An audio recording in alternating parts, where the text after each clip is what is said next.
신실하게 진실하게 거룩하게 살게 하소서. 신실하게 진실하게 거룩하게 살게 하소서.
진실하게 거룩하게 살게 하소서.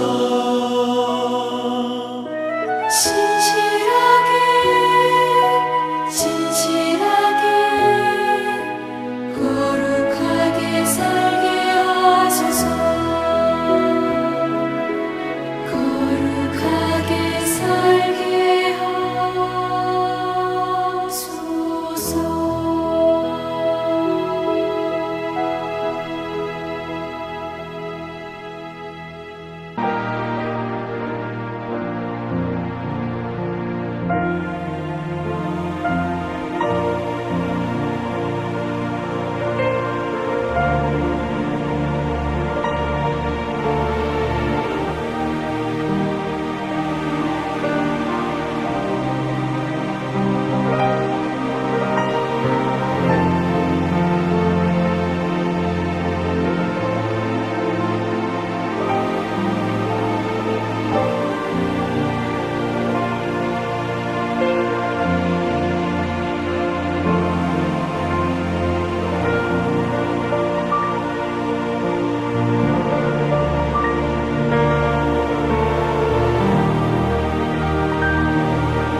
계획하신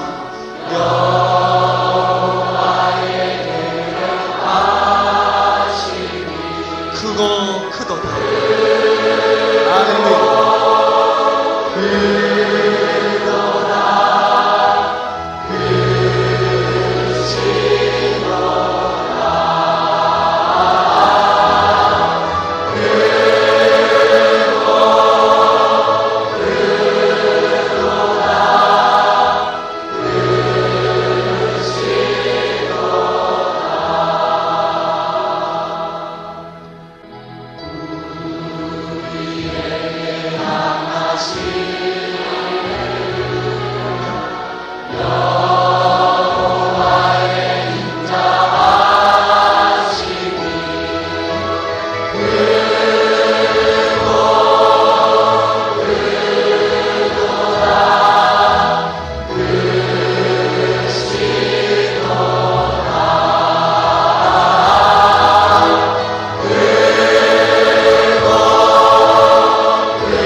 오늘 함께 묵상할 말씀은 창세기 41장 9절로 36절입니다. 9절 술 맡은 관원장이 바로에게 말하여 이르되 내가 오늘 내 죄를 기억하나이다. 바로께서 종들에게 놓아사 나와 떡 굽는 관원장을 친위 대장의 집에 가두셨을 때 나와 그가 하룻밤에 꿈을 꾼즉 각기 뜻이 있는 꿈이라.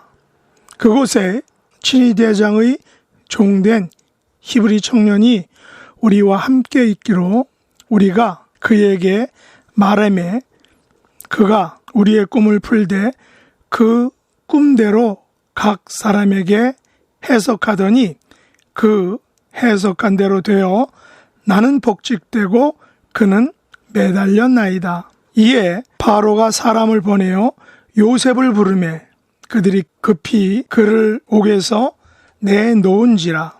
요셉이 곧 수염을 깎고 그의 옷을 갈아입고 바로에게 들어가니 바로가 요셉에게 이르되 내가 한 꿈을 꾸었으나 그것을 해석하는 자가 없더니 들은즉 너는 꿈을 들으면 능히 푼다 하더라. 요셉이 바로에게 대답하여 이르되 내가 아니라 하나님께서 바로에게 편안한 대답을 하시리이다. 바로가 요셉에게 이르되 내가 꿈에 나일 강가에 서서 보니 살찌고 아름다운 7 암소가 나일 강가에 올라와 갈밭에서 뜯어먹고 그 뒤에 또 약하고 심히 흉하고 파리한 7 암소가 올라오니 그같이 흉한 것들은 애굽 땅에서 내가 아직 보지 못한 것이라. 그 파리하고 흉한 소가 처음의 7 살찐 소를 먹었으나 먹은 듯 하지 아니하고 여전히 흉하더라. 내가 곧 깨었다가 다시 꿈에 보니 한 줄기에 무성하고 충실한 7 이삭이 나오고 그 후에 또 가늘고 동풍에 마른 7 이삭이 나더니 그 가는 이삭이 좋은 7 이삭을 내가 그 꿈을 점술가에게 말하였으나 그것을 내게 풀이해 주는 자가 없느니라. 요셉이 바로에게 아뢰되 바로의 꿈은 하나라. 하나님이 그가 하실 일을 바로에게 보이심이니이다. 7 좋은 암소는 7배요 7 좋은 이삭도 7배니 그 꿈은 하나라. 그 후에 올라온 파리하고 흉한 7선은 7년이요 동풍에 말라 속이 빈 7 이삭도 7해 흉년이니 내가 바로에게 이르기를 하나님이 그가 하실 일을 바로에게 보이신다함이 이것이라.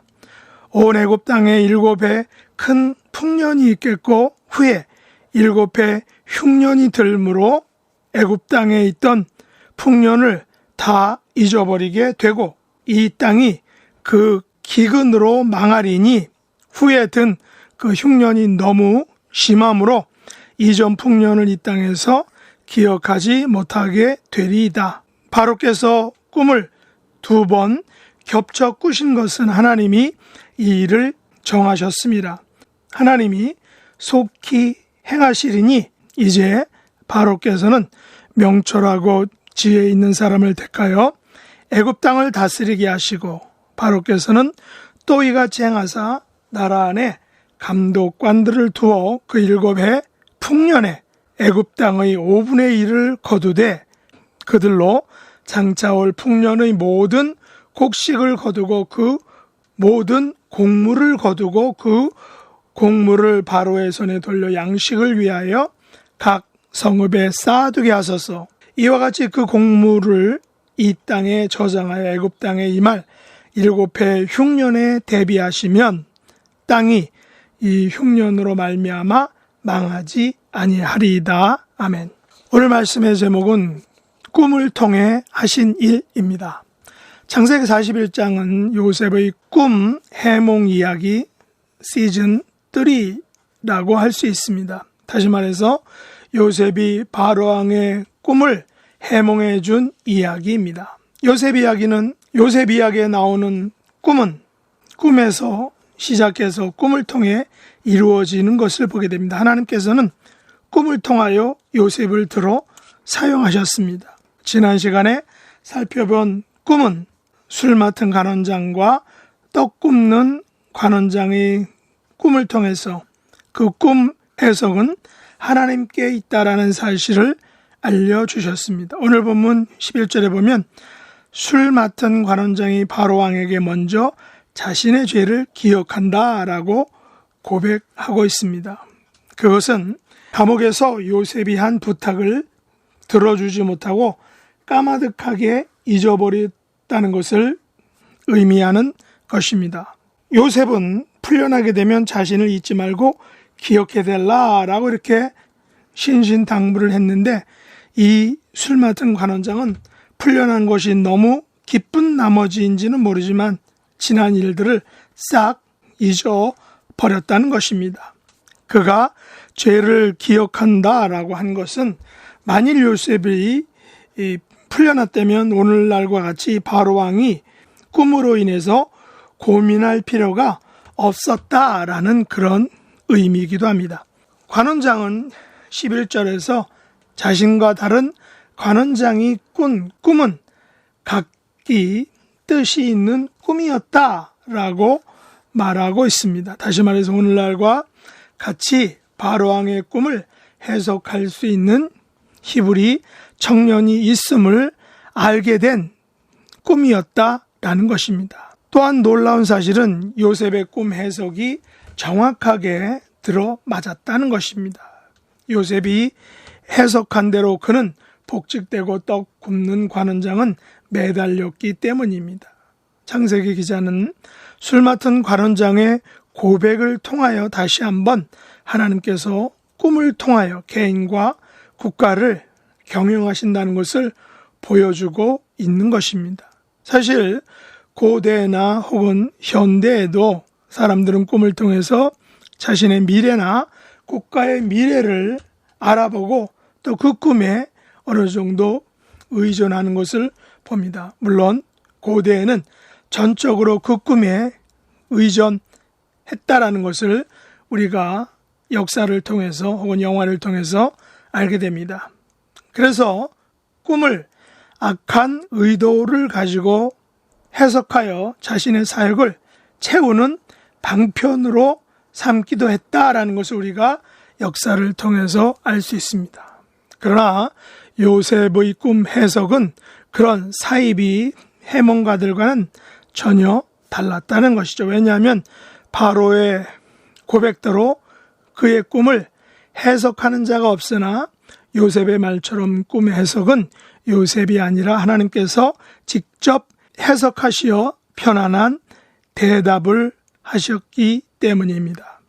꿈 해몽가들은 악한 영의 도움을 받아 그 꿈을 해석할 수도 있고 혹은 자신의 욕심을 넣어 그 꿈을 해석하여 자신의 욕심을 채우려고 하지만 오직 하나님께서는 꿈에 대한 편안한 대답을 주신다라는 사실입니다. 편안한 대답이란 꿈을 통해 하나님께서 의도하시는 것을 정확하게 알려주시고 말씀하신다라는 것입니다. 그러면 바로왕이 꾼 꿈의 내용은 어떤 것입니까? 두 가지죠. 그러나 그 꿈들은 동일한 내용, 똑같은 하나의 내용이다라는 것입니다. 첫째는 나일 강가에 살찌고 아름다운 일곱 암소가 올라와 갈밭에서 뜯어먹는데 약하고 심히 흉하고 파리한 일곱 암소가 올라와서 그 일곱 살찐 암소를 먹었다라는 것입니다. 그런데 먹었는데 먹은 듯 하지 않고 여전히 흉하더라라는 것입니다. 다른 하나의 꿈은 한 줄기에 무성하고 충실한 일곱 이삭이 나오고 또 반면에 가늘고 동풍에 마른 일곱 이삭이 나중에 나오는데 가는 이삭이 좋은 일곱 이삭을 삼켰다라는 그런 내용의 꿈이었습니다. 이 두 가지 꿈에 대해서 점술가들은 해석해 주지 못했다라고 바로가 말하고 있습니다. 그러자 요셉이 그 꿈은 하나인데 하나님께서 하실 일을 그 꿈을 통해서 바로에게 보여주시고 있다라는 것입니다. 하나님께서 보여주신 해석에 의하면 일곱 좋은 암소와 일곱 좋은 이삭은 모두 일곱 해를 의미하는 것이고 파리하고 흉한 일곱 소와 일곱 소와 속이 빈 일곱 이삭도 역시 모두 일곱 해의 흉년을 의미한다는 것입니다. 그런데 이 두 개의 꿈은 바로 하나님께서 하실 일을 바로에게 꿈을 통해서 보여주셨다라는 사실입니다. 이 꿈에 대한 보다 정확한 해석은 애굽 땅에 일곱 해 풍년이 있은 후에는 다시 일곱 해의 흉년이 오게 되는데 풍년보다 후에 온 흉년이 너무 심하여 이전 풍년을 기억하지 못하게 된다라는 것입니다. 그리고 바로 왕이 같은 꿈을 두 번 꾼 것은 하나님께서 이 일을 정하셨고 속히 행하실 것이라는 것을 의미한다고 말하고 있습니다. 여기까지는 바로 왕의 꿈에 대한 해석입니다. 그러나 요셉은 하나님께서 바로에게 주신 편안한 대답까지 알려주게 됩니다.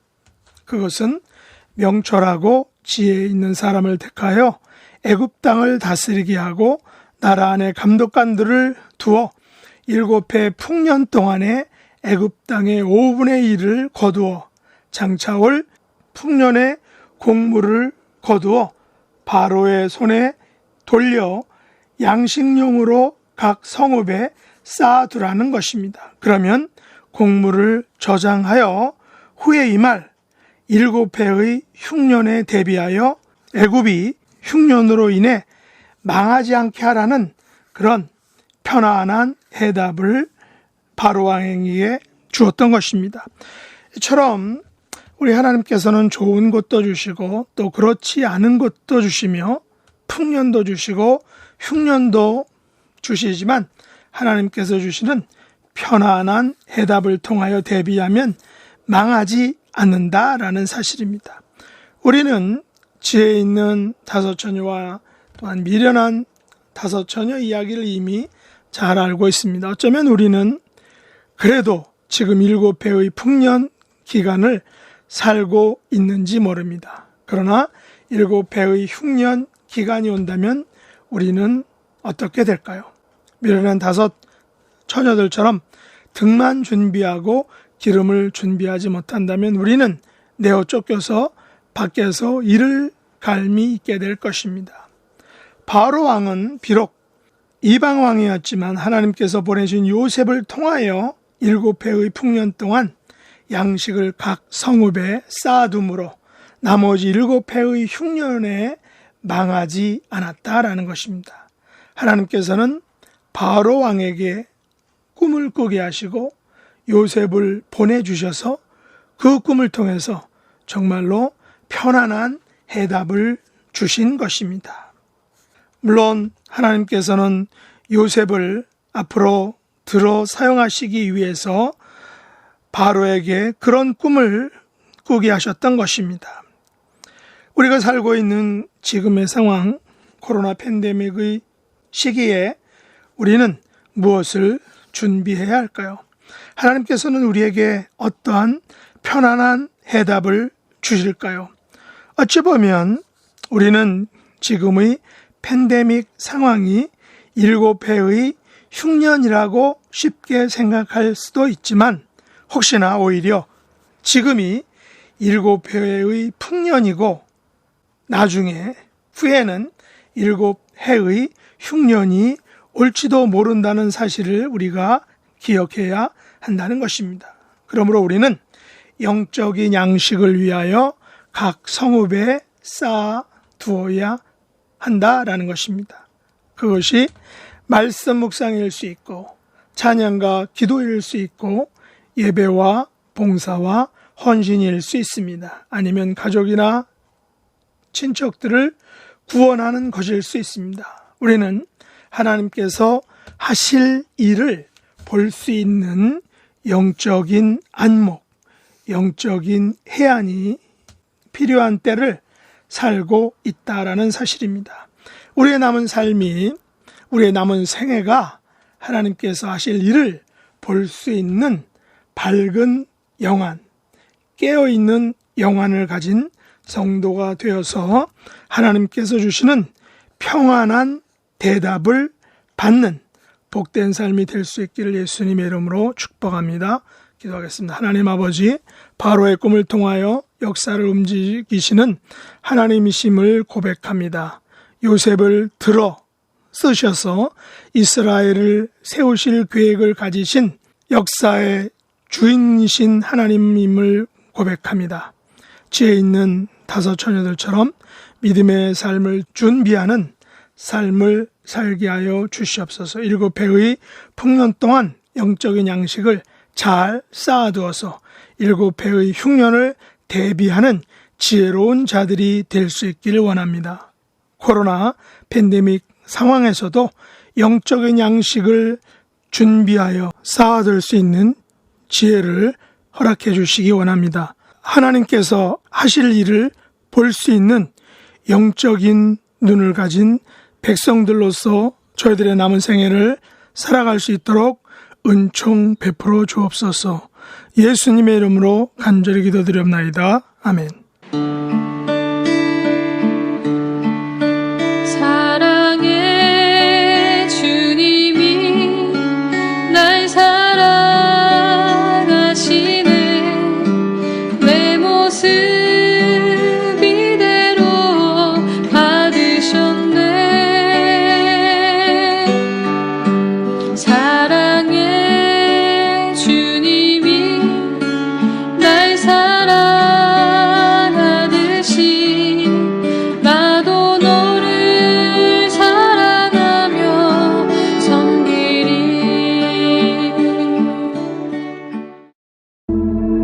하늘에 계신 우리 아버지여, 이름이 거룩히 여김을 받으시오며 나라가 임하시오며 뜻이 하늘에서 이루어진 것 같이 땅에서도 이루어지이다. 오늘 우리에게 일용할 양식을 주시옵고 우리가 우리에게 죄 지은 자를 사하여 준 것 같이 우리 죄를 사하여 주시옵고 우리를 시험에 들게 하지 마시옵고 다만 악에서 구하시옵소서. 나라와 권세와 영광이 아버지께 영원히 있사옵나이다.